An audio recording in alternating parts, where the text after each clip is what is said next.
ALTBAYS. ALTBAYS. ALTBAYS.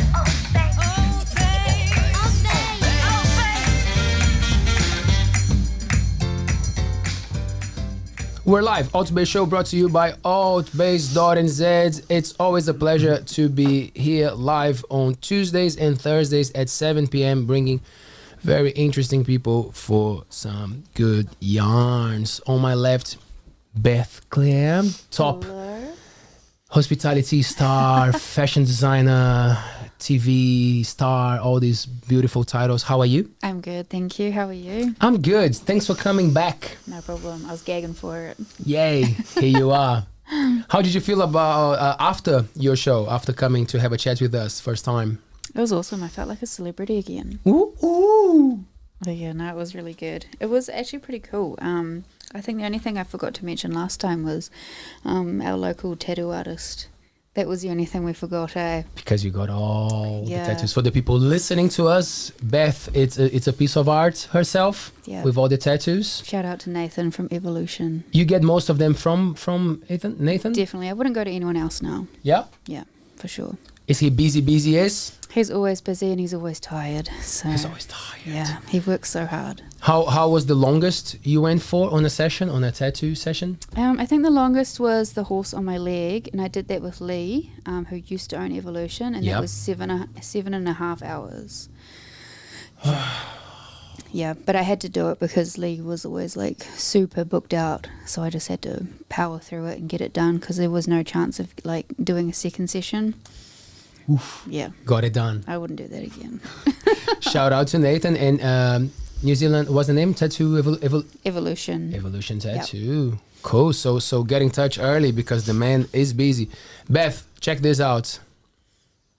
That is so cute. It's cute, isn't it? Oh my God. So Charlie, a lot of you guys who watch our shows, you've seen Charlie. He came as a guest with his father, Eamon, the principal from the Whenua Kite School. He designed this. If you are listening and you're not watching us right now, I'm holding a tiny Lego that is a drummer, and it's a full drum kit, and this bearded dude that is me, and he designed. And yeah, I think he's going to start a little business of designing Legos for too much hair there. Hey, can you give the ta-dooms, please? I told Charlie the same. I was like, you were very generous with the amount of hair that you gave me. But thank you so much. So Charlie, if you're watching us, man, give us a shout out on the chat or mom and dad. Thank you so much. I'm very, very thankful. I'm very happy with this. And as soon as you get your business going, up and running, we have a guest here tonight that might help you with that. Christopher's like, what? You let us know. And yeah, we will promote your Lego business. Speaking of Christopher, hi. Hello. Christopher Parker, how are you, my friend? I'm very good, thank you. Thanks for joining us. Thank you for having me on. You flew to the Coromandel. I did. Was it nice? It was great. It's a humbling experience taking off in a Cessna on Auckland runway with the Boeings parked up behind you and your little plane with the big runway. But it's a great little flight, 25 minutes. And then you're over the ranges and then you land. So it's a lot easier than spending 4 hours in a car, which was the alternative to getting here. So was it clear? It was clear. There was a bit of cloud over Waiheke, so it was a little bit bumpy around there, but it was short-lived, so a lot easier than driving. So part of the adventure, right? Exactly. Have you flown with Barrier Air, Beth? No, I haven't, but I talk to the ladies every day, obviously, because I'm out at Koro Club. Mm-hmm. So big shout out to Bronnie and Karen. But they work really hard. It's just a shame that the small airlines seem to be losing a lot of their pilots to Air New Zealand now. Oh. The small airlines obviously can't pay what Air New Zealand can pay. And Air New Zealand is pulling all their pilots back now after setting them free after COVID. So... Right. Okay. So let's leave that one out there for all the pilots interested in living in the beautiful Coromandel. Have a chat with Grant. I think they're going to change the days as well. That they're going to fly from May. They're going to reduce the flights, and then they pick up again over some such a big thing for our town. So valuable because man, it gets crazy. This summer was hard because of all the disruptions, but it's such a big asset for us. It wasn't a summer. It wasn't a summer. No, we were it cheated. didn't happen. No. Was it the same in Auckland, Christopher? Very much, yeah. I mean, all of January was a write-off, really. There wasn't, it was one thing after another. So I don't think, I think we've all felt cheated out of our summer. But Auckland, in terms of, we didn't get hit as bad. I know some parts did, but in terms of the Hawke's Bay, like we escaped a lot of that worst brunt of the cyclone. But yeah, the weather's just been rough. So, yeah. Good for riders who like it is good riding weather. You're right. Yep. So just for the people who just tune in and don't know what's happening, we're here with Mr. Christopher Parker, who is an Auckland-based author who has self-published his debut novel, The Lighthouse, a story he spent 10 years developing and writing. Christopher lives with his daughter in the beautiful sunny Takapuna, a beachside suburb in Auckland, New Zealand. And before we dive deep into this conversation, I just want to say thank you very much to Blue Ginger for the beautiful kai. Did you guys enjoy that dinner? Absolutely. Delicious. Good stuff, eh? Yep. Yes, always supporting us, always making sure that our guests and the hardworking people in the studio are happy. So if you are coming to the Coromandel, make sure to check them out. And if you are a local, show some appreciation because they are amazing. blueginger.co.nz. We're going to have them on the screen, so make sure to support the team. And Christopher, self-published author, man. First, what does that mean? And how hard is it? Well, it means a lot of things. It means you've been told no by a hell of a lot of agents and publishers, and you've sort of resorted to the only path left. So it wasn't, self-publishing wasn't a path that I wanted to go down initially. After finishing the book, I tried for a year, sending out letters to agents and publishers, but being in New Zealand, there's only a very small limited amount of agents and publishers here, and then you try overseas, but the overseas agents, it's tough when you're in New Zealand to pitch to them. They're not overly interested unless you've written something exceptional. So it was always a hard path. You went through the motions of getting your rejection emails, and you got used to that. The first few were a bit brutal, and you take them personally. What is a brutal reply? Well, they're not brutal in the fact that it might be a one-liner. I had one agent say, "Not for me," Ouch. and so it's. Oh That my God. it takes a while to get used to that. So the first time it's like, what do you mean it's not for you? You haven't even read it. So you have to sort of be conditioned to that sort of rejection happening. And it's the same for a lot of writers. It's a rite of passage almost that you're just going to get that. So I went through that for a year, and then at the end, when you sort of can't take that anymore, you decide, well, am I going to keep sending out letters to agents or go down the path of self-publishing? So that's kind of what tipped me over the edge to make the decision, because I by this point it was 10 or 11 years working on it, and I didn't have the patience to keep trying pitching to agents. So that was the decision that made at that time. But self-publishing in itself is almost a blessing for writers, because 50 years ago, if you'd written something, it would be on a stack of paper in your drawer, and if no publisher wanted to publish it, that's it. You've wasted your time. It's just going to sit there. No one's going to read it, and that's it.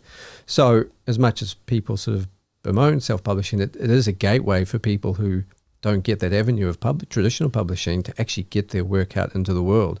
So it is a life-saving sort of thing that's there. And that's, to be able to connect with readers all over the world from New Zealand is something that would be unheard of, a decade or two ago. So in that way, it's been really cool. Yeah. What does it involve when it comes to like the logistics of it? Do you print a big bunch or you print as it goes? How does that part work? Yeah, it's messy and it's complicated. There's Amazon's obviously the big dog, and so Amazon wants you to be exclusive with them, and so that you kind of, if you agree to that, you get all these benefits, but you can't sell anywhere else. So Amazon will obviously publish your ebook on Kindle, on their Kindle devices. They'll also do print on demand. So anyone who buys a copy, a paperback or a hardcover of your book, they'll print it for that order, that one copy, and post it to them wherever they are. So that, in terms of, you're not making much money because it's not very cost effective to print on demand a copy at a time. So you only make $1 or $2. You can set the price. So you could charge, $20, $30 US for your paperback copy and make $10, but no one's going to pay that much for a paperback, especially from a debut author with an unknown title. So you have to be realistic and pitch the price down at what's going to be competitive. And even if it means you're making 50 cents or $1, if that's what it takes to actually entice people to buy it, then that's what you have to do. So that's one avenue. But locally here in New Zealand, I've done print runs to try and get them out into the stores. So that becomes a little bit more cost effective, but it's still pricey per copy. So you're doing all these things at once. And then in America, there's Amazon, but there's also a place called Ingram Spark, and they stock all the libraries and Barnes and Noble and all the other stores aside from Amazon. So you have to be in there with them as well, because if someone walks into their local independent bookstore, let's say in the States somewhere, and they want a copy, they'll place their order through someone like Ingram Spark. They'll print it on demand, send it out. So you have to be in all these sorts of places to make sure you're covering all the bases. That took a bit of learning to do. I mean, there's all resources online and on YouTube about how to do it and what the tips are, but that took a lot of understanding. There's a lot of things you can't do, and people say don't get your barcode from the company, buy your own barcode. There's all these sorts of things that you have to make sure you get right and do it in order to set yourself up for success. But yeah, that's it's kind of messy, but it can be done. Yeah. Do you still buy books, Beth, or you like online versions? It depends how tired I am, I guess. Like, if I want to lie in bed and read, I'll probably have it on my phone. But you can't beat a book. It's the smell, it's the touch of it, it's reading the inside cover to see if you actually want to buy it or not. I was in Paper Plus like 2 weeks ago and put 3 in my arms and took them home. Still haven't started them. But that's okay because I'm already in the middle of 3 other books. So I'll get around to them. But my partner does complain that I do have too many books. Sorry, babe. But yeah, I'll read them eventually. But you can't beat a book. No, it's. I had a Kindle for a little bit, but then I quickly stopped purchasing on them because there's nothing better than reaching the end of the book. Then you can see what you've read and you can put it on the shelf and you can be reminded that's, I read that one day. On the Kindle, they seem to disappear and they seem to lose their value. In my opinion, when you have a physical book, it's like records and vinyl. They carry a lot more, weight to them, I guess. So creative weight. So I much prefer paperbacks. Yeah. It's interesting because we go through these phases with technology, right? We wonder if it's gonna take over. We take a guess. Is it gonna be the end of CDs, DVDs? Well, maybe it was, and then suddenly vinyl is back. That's right, it is back, eh? Yeah. Books will never go away. You can't. How can you remove books? There's no way. No, books aren't going anywhere. No. Did you consider not having printed copies when you started thinking with the publishing and everything? Did it come to your mind this is going to be an online thing? No, I always wanted paperbacks out there. I mean, it's a shame because the ebooks and the Kindles are the easiest. You make the most money on those, and there's no stock to move about, and they're a lot easier. But they're my less preference because if people are buying paperbacks, then that means your book is out there in the world physically, and someone in 20 years will come across it and might read it. I don't think that's going to happen with someone's lost book on their Kindle, that the Kindle runs out of battery and degrades and, so paperbacks were always, and part of wanting to get it in stores in New Zealand was to be able to walk into a store and see it on the shelf. There's just something that you can't replace with that sort of, tangible feeling of seeing it there, seeing that you created that and there it is on the shelf. I have a good question. When you're picking the cover art, how do you go about picking that? Because sometimes people will only buy a book because of its cover. It's true. I mean, I went through a lot of covers. It was really hard. It's really stressful because especially I'm a perfectionist. I really wanted the perfect cover. And so I went through a lot of variants. And because there's a lot of rules about cover design, you really do it needs to be matching what genre the book is in. Mm-hmm. Whereas my book doesn't really fit neatly into any one particular genre, so it was difficult. So that cover, it evokes all sorts of things. It's not you couldn't put it on a shelf next to thriller titles or mystery titles or romance. It's its own sort of thing. So my pitch to the cover designer was to give me something that really evokes the book. And that's what he came up with. I remember the first time he showed me, I just fell in love with it. It was perfect. It's been hard to pitch to people because a lot of people will read it thinking it's a mystery, and it is part mystery, but it's also lots of other things. So the cover had a lot of work to do to try and get across, well, there's a few things going on in the book. It's not one thing. So yeah, but I was really happy with it. He's a very in-demand designer. He's got a year waiting list, so I remember booking him a long time in advance. And in between waiting for him, I had some other covers mocked up. None of them were any good, so I was waiting for him to become available, and he turned that out, and I was like, yes, that's the one. Is he US based? He is, yeah. Yep. I should have asked you before. Do you have a like those eye watches? Smartwatch? It's just Are you wearing one? No, I'm not. No. Not you, Beth. I think it was my phone, maybe, Okay. Papa. I don't know. I have one question. I just got curious, Christopher. You talk about the barcode. You should have your own barcode. Yeah. Why? That's Why right. is that? Because when the publishing companies that print for you, they'll buy in stock a whole bunch of ISBNs that they will give to authors to use for their books. And if you use one of those, they technically own the barcode, not you.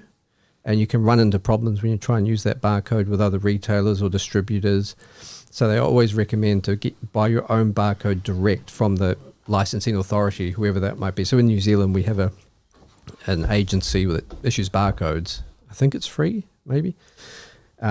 What could be an issue if you don't own your own? What could happen? Well, you'll have a different publisher of record or different author when you go to a different retailer, so it becomes very messy in terms of trying to say, no, this is my book, or this is my publishing company that's put this out. So you want to own all the rights, and you want to own the barcode, and all that's got to be together. You don't want something that someone else has pre-purchased and then issued to you. So that's one of the things I remember learning first up. So it was ingrained in me, right, in my own barcode. And before the show, we were talking about the day job, the job that funded your dream and supported you during the journey, which involves businesses. Yes, setting up businesses, yeah. It's a website that helps people set up new companies in New Zealand. So that I've done that for 20 years. I've run that website. So that was what enabled me, because I work for myself. Gave me a lot more freedom than I otherwise would have had to write the book. So I don't think, if I had a normal day job, I'm not sure that the book would have ever got written, possibly. So that I do owe a lot to the business for that, yes.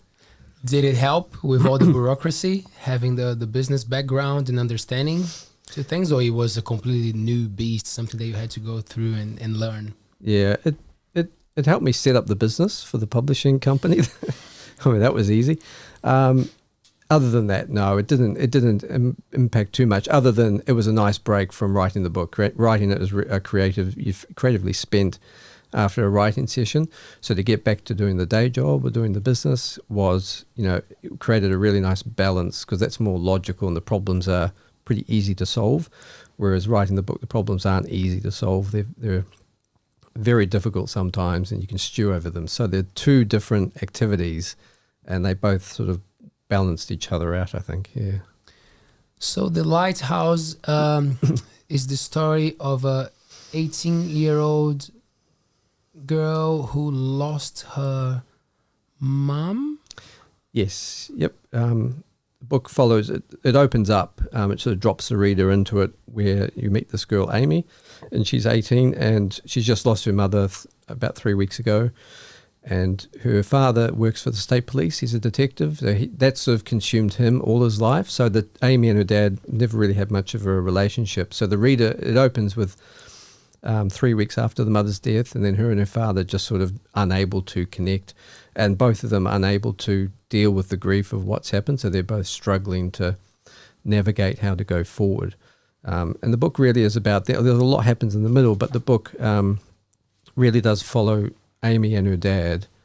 That's their through line through the story. It's how they sort of learn to reconnect, learn to deal with the grief that they've experienced. So that's the through line of the book.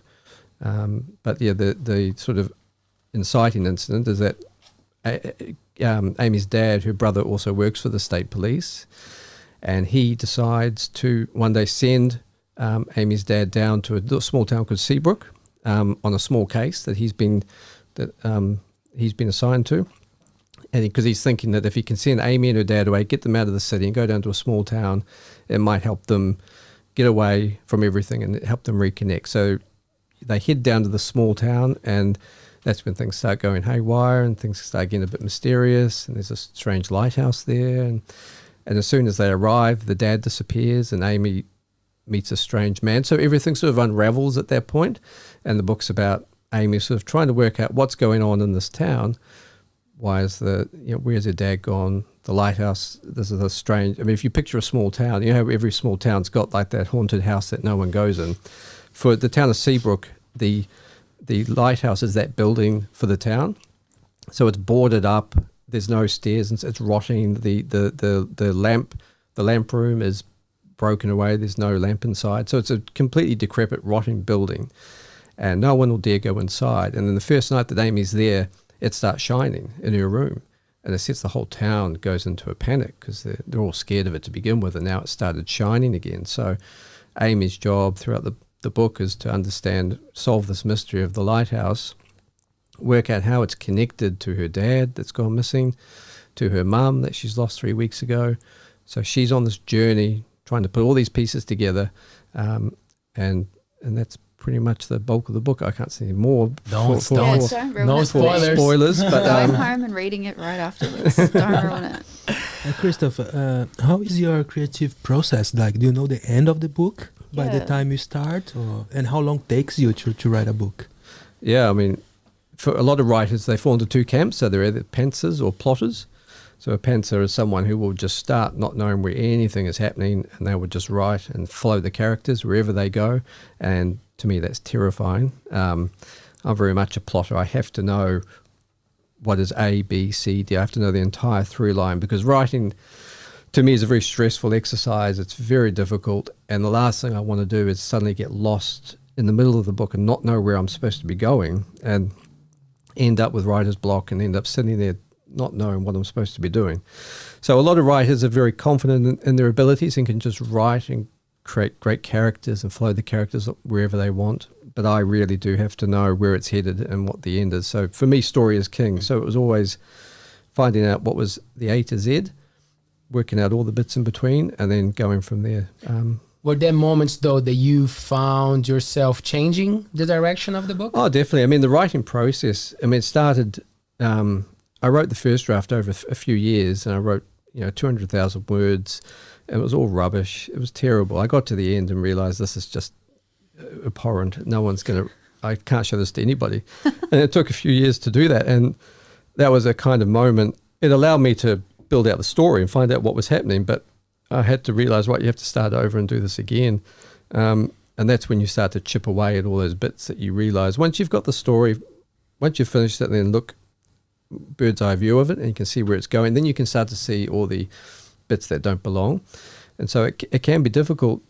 I mean, many writers struggle to kill their darlings, as it's called, and cut off words and do that part. But I quite enjoyed it. Like, there were parts where Amy had sort of these subplots that were going for chapters, and there was a moment when I realized, I can really just say this, what I'm trying to get across in these chapters, with an exchange with someone else or a paragraph. It does require you to be really honest with yourself and say, is this absolutely necessary to the story I'm wanting to tell, or can I do away with it and get across this in just a paragraph? So those things they're kind of difficult, because you've spent months writing all these words that you're really proud of, and difficult, but you're serving the story better by getting rid of them and finding another way to say it. So that's the challenge, and that's one of the things you don't know at the beginning when you start, because you don't know what you don't know. So you're just writing, and you get to the end of this big sprawling story, and you realize, right, I've created a monster here. And so that's the learning process. You've got to learn what is the story you're telling, and then what's all the bits that you can just get rid of and that don't matter. How's your storytelling skills, Beth? I don't know. I like. Do you have to cut things out? Because I would struggle to get my word count up.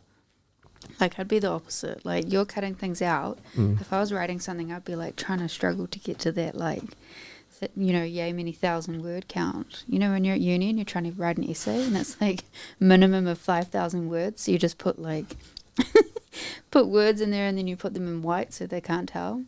And that's how you get your word count up.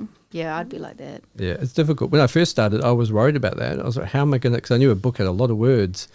So I was thinking, how am I going to get to this? And so I started off going the opposite direction. I wrote the first scene and I was 15,000 words and I still wasn't out of the scene. And so I was overwriting it to, trying to get across all these things with more words. And that's when you realize, no, less words is better. But that's one of the things you learn. But yeah, it's you just, as you start writing, you start to learn your rhythm and what works for you. So that becomes less of a problem once you get into it. But that often those problems will happen if you don't have enough story. If you have enough story outlined, then you have confidence in how many words you need for each chapter or each scene, where it's got to start and finish. You've got 1,000 words to do this. And so that for me, that's where outlining comes into key, because I know, right, I have X amount of words to do this, and I'm not stressing about how many words I need to, meet a quote or get across. Do you ever wake up in the middle of the night and have an idea and then you have to quickly write it down before you forget it? No, the test for me is if I have an idea, if I've forgotten it by the morning, then it wasn't worth it. Oh. So if I've had an idea and I wake up and it's still there, then it's worthy, it's passed the test. That doesn't always work. Sometimes you wake up and be frustrated. What was that? What was that idea? But then you have to trust. Well, it obviously wasn't. It wasn't worthy. So, but yeah, those are the cool natural highs you get from writing when you've been working on a problem or trying to solve some plot problem, and you go for a walk and you work out how to do it, and that's amazing. That's a natural high you get from those writing moments that are really cool. Did you have any editor? Did you have anyone reading it and giving you some advice, or actually doing the job of an editor? Yeah, I made sure to get a couple of editors involved throughout the process, especially after the last draft, because So I wanted. What's their job? Like, I understand that they would kind of like chop some bits and maybe tell you that was not great, but like, what is involved in an editor's job? There's different types of editing. There's copy editing, which is very much sort of a line by line, looking at grammar, making sure things make sense.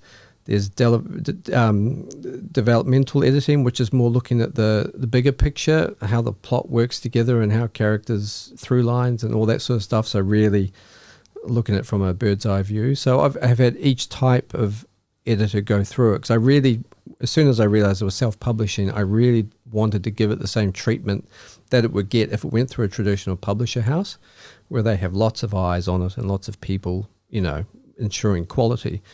I didn't want the book to miss out on any of that. So there's a place called readsy.com, which is a really great place for connecting self-publishers with editors. And these are editors that work for, big publishing houses in the States, but on the side, they do editing for authors, just as a side gig for more money.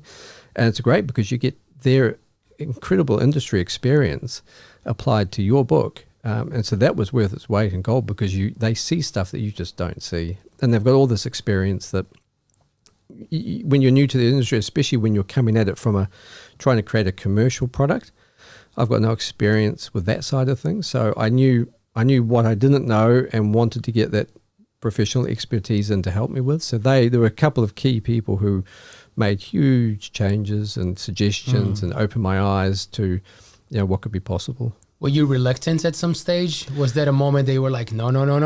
Oh yeah, you do. I went through I got used to the pattern where they would suggest something that was really egregious to me, and I would step back and I'd just put the email away and forget about, I'm not doing that. And then I would sit with it for a day and then 2 days and realize, okay, I see what they're actually getting at.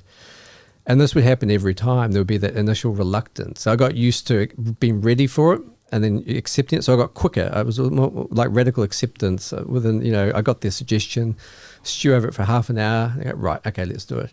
So you have to put your faith in them that they know what they're doing. But it's important to really get the proper, because a lot of people will get beta readers to read it and give their feedback, and that can be good. But you're getting a lot of often messy feedback from a lot of people, casual readers, which can often have good feedback, but you're getting a lot of sprawling feedback about all sorts of things. and you're chasing your tail. I think if you're trying to please every single one of these readers and trying to fit what they think should happen in the story, whereas if you get people who really know what they're doing and this is their job and they've hundreds of books have passed through their eyes, then you have that more confidence that they have. It's going to be better for the book if you sort of do what they're asking. So I enjoyed that experience. I started off, difficult, but I enjoyed it by the end because I knew I could feel that the story was getting better and moving better. And so you become addicted to, it's like a machine that you're oiling up and it's running way more smoothly every time someone does a pass through it.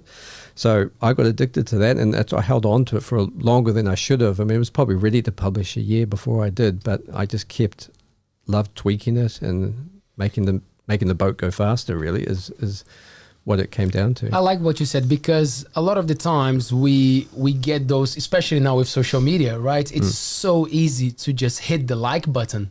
Oh, I like it. Oh, good on you. Oh, great. Well, you have no expertise. You're not an expert on that subject, but you're still just saying, oh, good on you. Cool. It doesn't mean that you're getting that person to spend the money, to spend time with your product. So trusting the professional, it's where things make sense. You're going after the professional so they can better what you're doing. But then there's the catch-22 of like, it's mine. It's my thing. How much am I going to listen to this person? How much am I going to trust myself and go with with what I believe? So I guess there's a bit of intuition as well when it comes to like making the last call. Ooh, but I'm paying for this opinion. Is it worth it or not? It's like as a musician, I go through those moments. Yes, I'm doing my thing and I'm talking to people, but then at the same time, I'm mentoring kids. And it's very similar because they show me something and I'm like, I don't want to tell you that is good or bad. I just want to ask you more questions to see if you can find the answers. But sometimes they just come with something very straightforward and you want to tell them what you think. And you got to be prepared because it might be hard, especially on someone younger, like you, and not just younger, someone who is putting hours of your day in your life on something. You got to know the words, but when it comes to the dog-eat-dog world, people don't waste time, They just say what they have to say. For sure, and especially with anything art related, it's so personal. And there are a lot of writers who will get feedback and just will not listen to any of it, and just don't want to. They want to put out the book that they wanted. That's their piece of art, and that's the message they're telling, and that's fine, and that can work. And that's some of the greatest books have probably been done that way, But I guess I never really had the confidence in my ability. I was a first-time author. No publisher wanted it, so I had to be realistic, and that I knew I needed help to take what I had done and get it to a state. I wasn't too precious about that side of it. I really wanted the best end product that it could be, because for whatever reason I get very stressed about the writing process, because it's someone is paying $30 or whatever it is to read the book. They're spending 8, 9, 10 hours, whatever it is, of their time to read the story. I took that responsibility so seriously, because it's like, well, I don't want to waste their time. I don't want someone to read the book and think, what the hell have I, wasted my money on? That was I was hugely conscious of that the whole time, probably to an unhealthy degree. It's probably not good to be so stressed about that, but I was. And so that's why it took so long to make sure it was as good as I could possibly do, because I didn't want to put something out. One of the best tips I ever heard from someone was to make really, really, really sure that you're ready, because a lot of people, once they put out the book, if they do it too early, it's often too late to take it back. Once it's out there, it's done. So I took that advice to heart and made absolutely certain that it was ready to go and I was happy with it, and there were no other little niggles that I could change. I had to be 100% happy. While we're chatting here, Beth, I'm just thinking how that would apply to the mindset of someone who actually is designing something that you wear. Because for you, as someone who is into the clothing, like it's something that represents, people use to represent themselves. Yeah, that's exactly what I was thinking too. But definitely with the having multiple opinions, checking, proofreading, that kind of thing. You do that with your garments as well. It's always really nice to take a step back and have your peers kind of critique your things and take on a lot of their constructive criticism. I've always welcomed the constructive criticism with things like that, because it's how you grow and it's how you do something better, and it's how you get an amazing final product. So it happens in fashion as well. Is it? Do you feel like it can be nasty sometimes with because there's a big competition in the world? There's always a small percent of it that's going to be nasty. If someone, doesn't like you, you're in direct competition with them, maybe they'll lead you astray. But your own intuition, you have to trust that. Whose advice you're going to listen to, who you're not going to listen to, who you're going to ask for advice in the first place as well. But yeah, I don't know. I like to think everybody's like kind deep down inside, and they're not going to lead me astray too bad. Did you have any encounters that were not that friendly with authors that you wanted to share? Oh, look at that smile. Look at that one. I don't want to talk about that. Suddenly I can talk about anything. Go. No, I'm joking. No names. No names. No.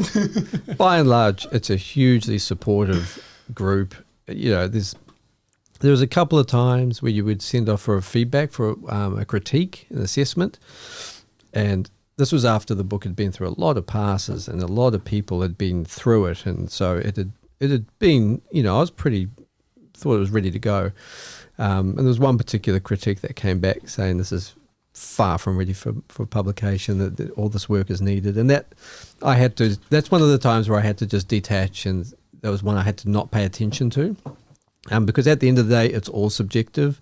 So you're going to get varying opinions from everybody, and you do have to remember that. And that's why you trust in the process of hiring people who are experienced and know what they're doing. So by and large, like you get, even when there's people are critical, it's done in a way which is supportive, and you can feel like they've just got your best interest at heart. So it's part of it is learning that skill to accept that criticism in the way that it's meant to be given for the purpose of the book. You just have to remove yourself from the book. It's a separate entity.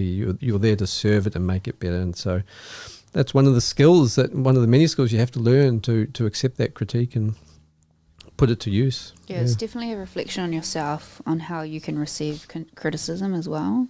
Like, if you can't accept it, then how are you going to get any better? That's right, yeah. Beth was part of a reality show in New Zealand, so she had some experience with TV and media and all those things. And I wonder how it was for you first to go after these people, because I found some cool interviews with RNZ and some book reviews and some cool media outlets. How did you find them, and how was that interaction for you, putting yourself out there, talking to a big audience? Like, our podcast probably is a little bit more relaxed. We got time, we can, that's all what you got time to think, but sometimes you got like those 2 minutes, those 10 minutes. How was that for you? Yeah, that was hard to begin with. I mean, there was a great company in New Zealand called Lighthouse PR. It was just a strange name that they had. But yeah, there was a shout out to Karen from Lighthouse PR. Like, she was amazing. She read the book, and she read it in one day and called me and said, this is my favorite book of the year. Wow, cool. And she really championed it and she's got a lot of media contacts. So that was just one of those lucky breaks that you get where the right person reads it at the right time. And when she pitched it to all the media outlets, she said, this is my favorite book of the year. So that got a lot of, when it first launched, it got me a lot of radio interviews and stuff. And I remember the first, there would be live radio interviews, and I hadn't done anything at that point. So that was not fun. That was very stressful. The more you do it, the better you get and the more relaxed. But that's at the beginning, that's not something you're used to, especially writers who usually would prefer to spend time in their cave, not dealing with that sort of stuff. Yeah. Then you have to kind of step outside of your cave and promote the book and market it. And it's a whole different, a lot of the times it's counterintuitive to the writer's sort of personality. So that's difficult. That's another thing that you have to just suck it up and do it. Because it's for the good of the book. Otherwise, the book's just going to languish and no one's going to pay any attention to it. Yeah, imagine trying to write a book whilst they were filming a reality TV program about you writing a book. That would be awful. That would be awful. It would be. When we were talking about the book, it happens in America. It's a town in America. Is that correct? Yeah, fictional town though. So it's on the West Coast in Oregon. I just picked Oregon because they've got a history of cool lighthouses on the coast, and some of them are haunted and stories about them. So that was, and I wanted an accessible place, which, the story there wasn't any connection to New Zealand, so I didn't want to set it here. I just felt like it would be more accessible to the American market if it was set in America. So that was the idea behind it. And I just made up the town because I needed to sort of build the town the way I had to serve. The Lighthouse is very much a character in the story, and its role is pivotal. So I had to create this town around the story so that it would all work together. But that's fun. There's a little map at the start of the book where everything's mapped out, and that's a lot of fun. And getting to I love that. it's like you're really playing with toys, really, getting to play where everything is. This is where the park is, the cemetery. It helps you build it in your brain. It does, too. yeah. And for the reader, they get to look at the map and say, "Oh, this is where this happens, that happens." So I love a book with a map. I always knew I wanted a map. Yeah. We're talking about a country with 5 million people, New Zealand, but with a big influence out there in the world. But then we have this market of 300 million people. That it's America. Was it something that you were already thinking? You're like, I want to try to get wherever I can get, or you were always focusing, if I get New Zealand right, things will just unfold from there? No, so the idea was from the beginning I wasn't really focused on New Zealand. I knew it was so small here. I mean, even now, for my sales to date, New Zealand's 2% of the total sales, so it's a really small market. So initially, I knew I really wanted to just go off after the American market. I wrote it in American English and set it over there for that purpose, just to make sure I gave myself the best shot for it to sell over there. And so what I didn't expect, though, I didn't expect much support, or as much support in New Zealand as it's had, because it's not a New Zealand story. It's not set here. But as soon as I started publicising it a bit, there's a lot of support from people who wanted to buy it just because a New Zealander wrote it. And that was really cool to see and really heartwarming that people, but what's cool about the country and living in a small country is that you rally around and support a local author who hasn't written a book about New Zealand at all. But people are interested to read it just because I'm a New Zealander. So that's really awesome. That's been one of the surprising and best things about it, really. So even though it's 2%, they're the most important percent of sales. When I get emails from New Zealand readers who have read it, that's the best feedback. Are your parents alive? They are, yes, they both are. Yep. Yeah. Did you tap into a lot of internal emotions and happenings in your life to find inspiration, or you were just like more external?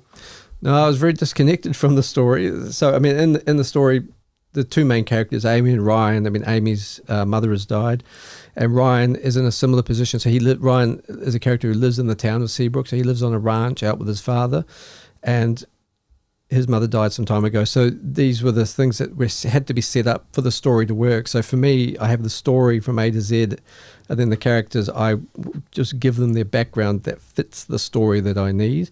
A lot of people will work the other way and build out character, and then the story will come after that. But the characters really had to be in these have these circumstances for the story to work. And so the hope is that the characters still come to life and feel, drawn properly, and they're engaging and people get behind them. But they're an afterthought for me. I make sure that the story works best. So a lot of the characters, I mean, Ryan is an avid horse rider, and his father had a stroke.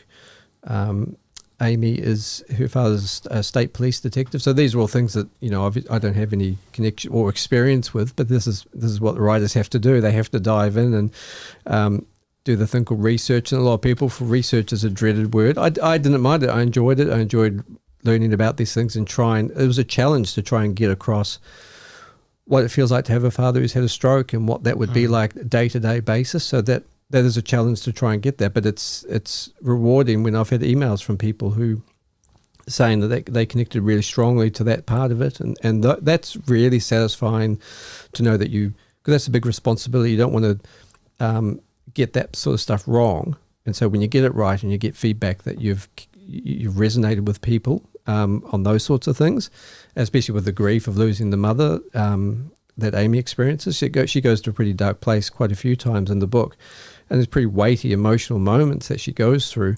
So that was always very conscious to make sure that that's handled in a way that's respectful to anyone else who's reading it and has had the similar experience. So I took it very seriously, making sure that I got that right. Do you keep any journalings, Beth? Do you write some thoughts? Do you keep some track of what's happening in life? No, I guess the only way I journal is through actual pictures. Like, I'd prefer to take a photo than I do to actually write something down. So, Do you find any value in that for yourself, Christopher, to just throw some thoughts on the paper? Not really. No, a lot of writers do. They'll journal and they'll make notes. It's not. It's never really worked for me. I don't know why. I wish it did. I'll do a lot of thinking in the head and will outline a lot of stuff, but random thoughts and journaling has never been a strong point for me. No. no. Interesting. Again, like Taylor said, the creative process, they're always different. That's one of the things that fascinates me the most, is just picking creative people's brains to see where they go. I read that you love film. That's a big passion for you. Did you watch the Oscars? Yes, yeah, I love the Oscars. Yeah. There wasn't as much drama this year as there was last year, which is probably a good thing. It was a good show. I've always loved movies, and that's what got me to want to write a book, because I was going to the movies every week and seeing movies and just taking note of storytelling. And so that's what got me the thought to write a book. So I'd written, as I was younger, I loved short stories, wrote book stories, and I just loved doing that. And so I thought, well, I love storytelling. I used to be quite good at writing, so why not try and write a novel? That was the naive beginning of it. But it was from that love of film, though, just watching, seeing all sorts of films. I love indies, blockbusters. I'm not pretentious about, I don't just stick to the film festivals. I like all of them, and that's a big love. Any surprises or anything cool that you saw from the Oscars this year? Have you watched any of the winners, any of the film? I've watched most of them. I mean, one of the big ones, I thought, After Sun, which is a movie that the lead actor was nominated for Best Actor, Paul Mescal. He's new to the scene. He's just been cast in the Gladiator sequel as the main character, but he was in After Sun. He did incredible. He was just amazing, and it's about a father and daughter. That movie, go on a holiday to Spain, I think. But that movie I thought it should have been in the Best Picture race. I thought he should have. I haven't seen Brendan Fraser in The Whale, so I don't know whether I'm sure it looked good, his performance, but from what I saw of Paul Mescal, I thought he really deserved to win that. But he's like a new guy on the scene. Like, he's exciting to watch, especially big stuff like Gladiator. He's getting a big shot. So that was one of the things. He was really good in Normal People, which is I haven't seen that. Yeah, was that good? Yeah, it's so good. It's very unproblematic, and we don't see much of that at the moment. So it's actually just a really normal garden variety love story, which was really good. Did you like the results of the best movie, Beth? So Tilly and I tried to watch that movie twice now. We're probably going to have another go tonight, but we can't get it. Like, every time we see everything everywhere all at once, you think you can understand this bit, and then it completely flips, and then you're like, wait, that's completely different to what I thought was going on right now. Like, where is this movie going? So I can understand why I won Best Picture. And I definitely cried when Brendan Fraser won for The Whale, because he's like not done anything for 20 years. Like, his career was pretty much in the toilet after, was it The Mummy? One of those. Nobody wanted to touch him. And then they were brave and took a risk and had him do The Whale, and he was really, really good, and he deserved it. And I was like, oh, I can't believe he won. Oh my God. That must be a hard business, eh? Like, how big Hollywood, and then it has this power to just put people aside, to just like, nah, man, it didn't work for you. You didn't do a good job there, or whatever. Why did you do that? And then go to your corner. Yeah, it's very much a what have you done for me lately type of business. And if you turn in something that's a flop, or you get written off, and all the stars are ranked on what's their box office power and star power and all this sort of stuff. So if you fall out of favour, you're in the shadows, and it must be a hard road to get back once you're sort of in that corner, like Brendan Fraser was. So yeah, it's a really cool story for him to go from where he was to suddenly back. He was in, I think he was in a prison show on Apple TV with the Kingsman guy. He was a prison guard on that show, Blackbird, I think it was. But he was incredible in that. Like, you saw how good of an actor he really is, because a lot of people don't take him seriously. So that was the first time I saw him in that, and I was like, wow, this guy, he's actually got acting chops. Was Blackbird the one with Taron Egerton? Yes, I've seen that. Yep. Probably something similar that happened with John Travolta, right? Because Quentin Tarantino brought him back for Pulp Fiction, wasn't it? I think there was something like that he was a bit like in the corner, and then suddenly he comes back with Pulp Fiction, one of the biggest.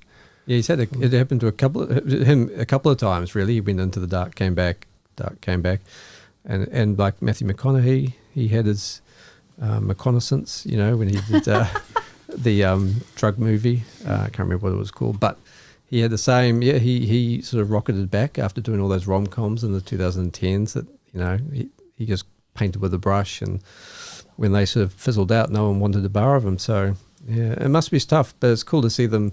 When they turn and when they're good actors, it's good to see them do what they clearly love to do.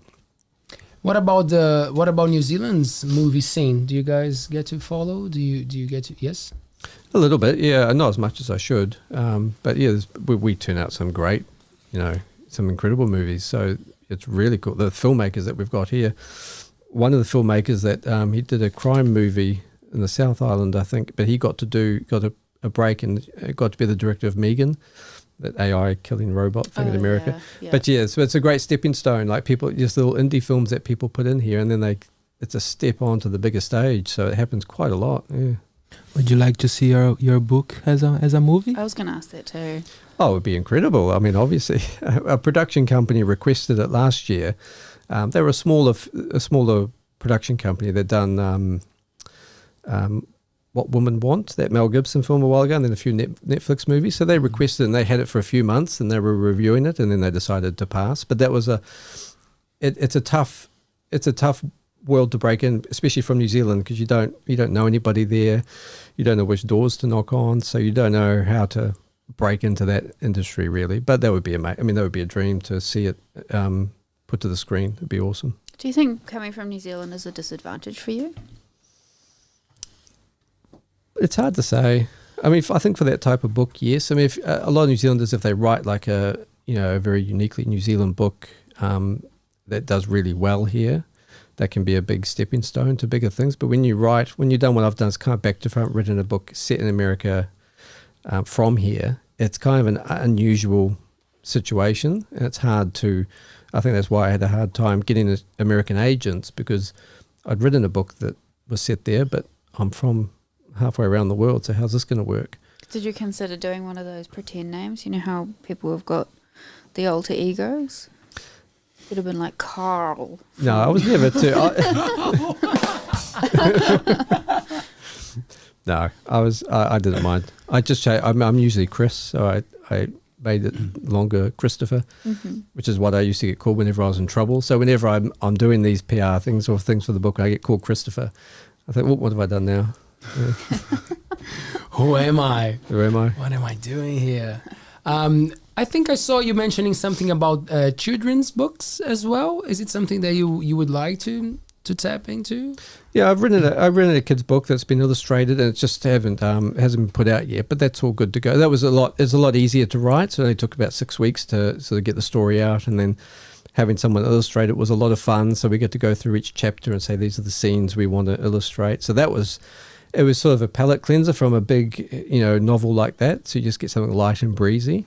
So that's all sort of set to go. I just need to sort of put it into work and get it out there. Whether I may try and get that traditionally published possibly, or go down the self-publishing route again. But yeah, there are a whole different bag of chips to produce a kid's book. It's just a lot easier than stepping back into something like the Lighthouse. Yeah, that's like something you need though. I always found after huge projects, working for clients, I'd want to go back and do something really super simple to cleanse the palate almost and like recharge you. Because sometimes you have like a huge endorphin crash after doing something so intense like that. That you just kind of do something fun and easy, and that kind of just wipes the slate and keeps the passion going.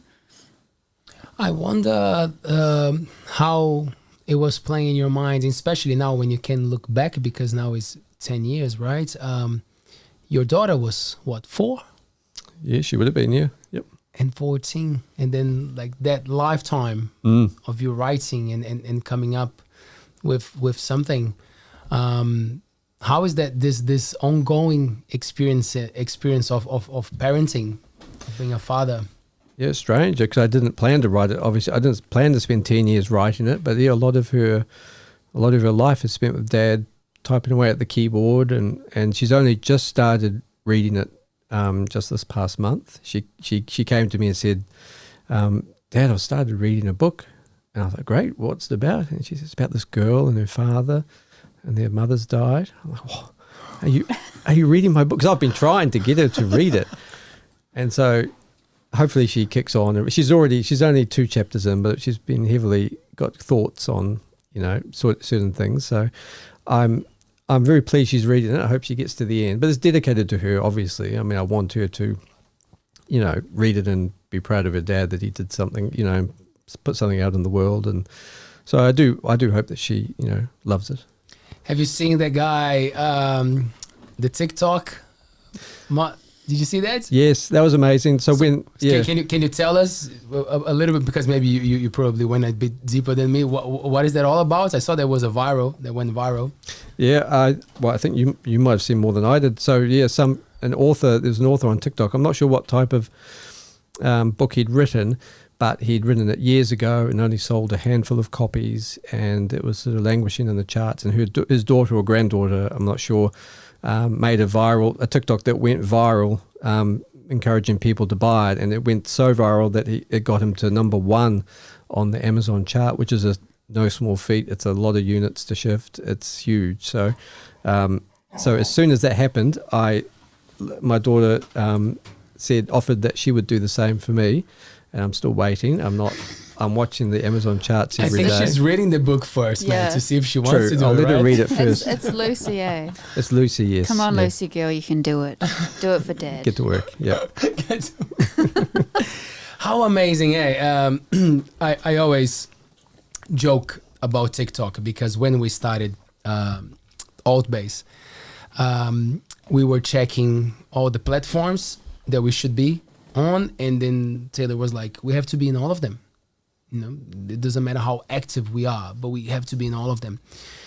And I took TikTok for granted, man. Like, I didn't want to. Like, the account was sitting there for a long time. Maybe we posted one video, and then we tried one dance. It was ridiculous. I was like, why am I doing this? Like, why am I dancing to this? Like, we were joking. We were making fun of the whole thing. But it's still, I'm like, this is not for us. And then we started to tap into the clips, because it's such a good thing for us to promote our shows, to have those clips. And then it exploded. It's such a good platform for us. But what I found fascinating is how I hope people make sense of the power of the mass, of how powerful we are. If by joking we can put someone in number 1, like, we can change anything. But that's power to the people, right? It's something that has been there. It's been always there. It's always been there. And are we taking it for granted? How is your take on social media? Are you active? How do you see the whole thing? Yeah, I mean, it's definitely, the internet in general has been a great equalizer. So things like that can happen. Someone, an unknown can get to number 1 on Amazon, and that's only because of these tools that are available. So they have their benefits, they have their drawbacks, and they're not something that I naturally leaned into, especially when promoting the book. I'm not natural at doing it. I don't do enough. I should do more, because a lot of the book sales I've had have been, especially on Facebook, been really powerful, because you can really drill down and advertise to people what they're interested in, and then serve up ads that are based on those interests, so you can really get targeted high conversion rates. So they're hugely powerful if used in the right way. But in terms of the time spent on social media and just, wasting time, like, I'm as bad as anyone. I use it more than I should. And I'm kind of hoping the TikTok ban happens and goes through, because then I don't have to make the decision then to delete it off my phone. If the government can just decide for me, it's going to go. There's something going on, right? It seems to be. Yeah, I think it's America leading the way, right? Of not wanting TikTok to go ahead. Well, of course, right?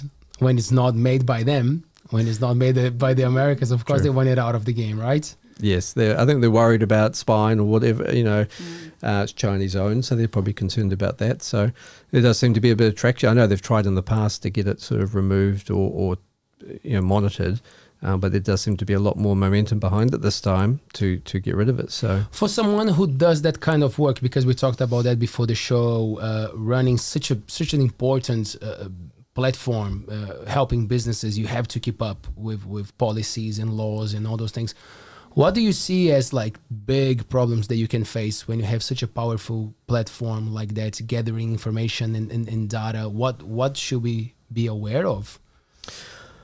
well, it's the age-old thing about people's, personal information. I mean, when people fill out stuff, there was that finance company in Australia, I think, that 100,000 driver's licenses were exposed, and they have to foot the bill for everyone to get their new licenses reissued. So that's expensive for them. So that there's a lot of concern around that because we need our identity verified for so much stuff now.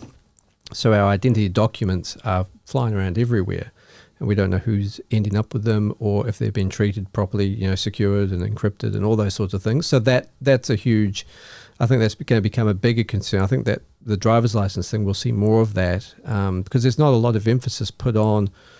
A lot of private firms probably don't know exactly what they need to do if they receive, personal information from someone, date of births or photos of passports or things like that. They don't know all the rules, what they have to do with that data and how it should be handled. So it's a huge thing. I think we're going to see more of those slip-ups is what they are really in the future. So we've got all our data's out there and we don't know where it is in all the little corners where it could be. So Yeah, I just bought a house, and the amount Congratulations. thank you. The amount of people that I've sent my driver's license to and my ID number and all those kinds of things. You've got lawyers and brokers and bank managers and all sorts of things. So my data's everywhere. How was that process, Beth? Were you prepared for it? Have you been like reading and understanding the whole process of first house that you buy? Yeah. How is it? How is the journey? Honestly, I really wish that they would teach you how to do that in school, like finance and all those things. I didn't understand what any of that was. We tried to buy a house in Mowai back in the middle of last year, but there was an issue with the title, and so we had to wait 6 months for this title to come through, and the bank approved us but then didn't approve us. And then we came up to the 23rd of December and the title came through, but then everybody closes on the 23rd of December, so no money could change hands. So we ended up losing that house, which became a blessing because we would have paid too much for it because of how the market's dropped. And so we've just managed to buy 10 acres out in Whenua-Kiri. Congratulations. So That's cool. that's a big difference from like 400 square meters in Mowai. So, yeah, I wouldn't recommend it to anyone. Do you keep up with any of those news from Auckland, like of how the market is moving and how things are happening in Auckland? Yeah, I try not to pay too much attention to it because it's too, you can get obsessed with the daily movements of things. So my policy is trying to just set and forget. So if I'm not buying or selling, I'm trying not to think about it too much. But because it can be stressful if you're constantly worried about, prices have slipped 10% this week or month or whatever. So I just try and put it to the back of my mind. I don't look at it. Good move. Christopher, tell us a little bit more about the book. How do we find it? How do we buy it? How we support you, please? Yep. So the book, the website is christopherparker.com. So a lot of the links are on that site in terms of links to Amazon. On Amazon, you've got the Kindle ebook available. There's an audio book that people can listen to. Who read it? Yeah, who narrated it? Who narrated it? It's a Canadian guy called Braden Wright, who's fantastic. So I went through a production company and they have a whole list of voices you can click and listen to the sample. So it was a fun day listening to all these people and trying to imagine what's going to be the best voice for my book. So that was fun, and he was really good. He's a professional. He does this for his job. So he was awesome to work with. So that's the audio book, and then the paper book pack and hardcover is available as well. And then obviously it's in Paper Plus and Whitcool's stores around the country. But best to go to those websites to see what store closest to you has it. But yeah, those are where people can find it. I guess that's the other thing as well with bookstores. Have you noticed that bookstores are much smaller than what they used to be? Like there used to be a Whitcool's on Queen Street, and it was enormous. It was 2 stories. Yeah, that was their flagship store, wasn't it? It's not that. Yeah. And now there's nothing. It's like tiny little shop with like a few books and a couple of magazines. And sometimes they join with other things, right? It's like in Whitianga, we have the Post, the same shop as Paper Plus, for example. They sell stationery and all the things, right? I think it might be a New Zealand thing because in the States, they've still got the massive multi-level bookstores with cafes and all that sort of stuff. It's very much I think maybe it's a cultural thing there, whereas we don't really have that. We've had a couple of those at Wickles, and there's the Borders in Auckland. Yeah, do you remember by the IMAX? Yeah. That was a cool store. One, yeah, and they've just sort of all fallen by the wayside. You don't see them anymore. It's a shame because they were cool. You had your cafe and you could sit in a chair, and it's not so much a thing. It's still a thing overseas, but not. Maybe we were just too small to support that level of store, maybe. Because it becomes a hub as well, right? People go there together and just to chill and sometimes even meet people. Yeah, in Brazil, Taylor, we that was one of our things. Just go to this big bookshops, and there was a section for the vinyls and the little cafe, and like it becomes a hub. So, come on, New Zealand, Bring it back. Bring it back For sure. Christopher, thank you so much, man. No, thank you very much for having me. It was a pleasure. What a good chat. Always, we appreciate learning new things. So, thanks for sharing your journey. No problem. Thank you. Beth, Thank you for having me. what a star. I'm going to go home and read the fuck out of that book now. Awesome. Read that book. And we'll have you back. Thank you so much for joining us. Awesome. Thank you. Thanks, Papa. Thanks, Sushi. And we are back on Tuesday with Mr. Sean Kingston. He is a firefighter. He builds all those crazy scaffolding around town. And we're going to have the pleasure to have Mr. Pete, the flying Kiwi, who takes all those beautiful aerials of the Coromandel as a co-host. What a show. I'll see you on Tuesday. Peace.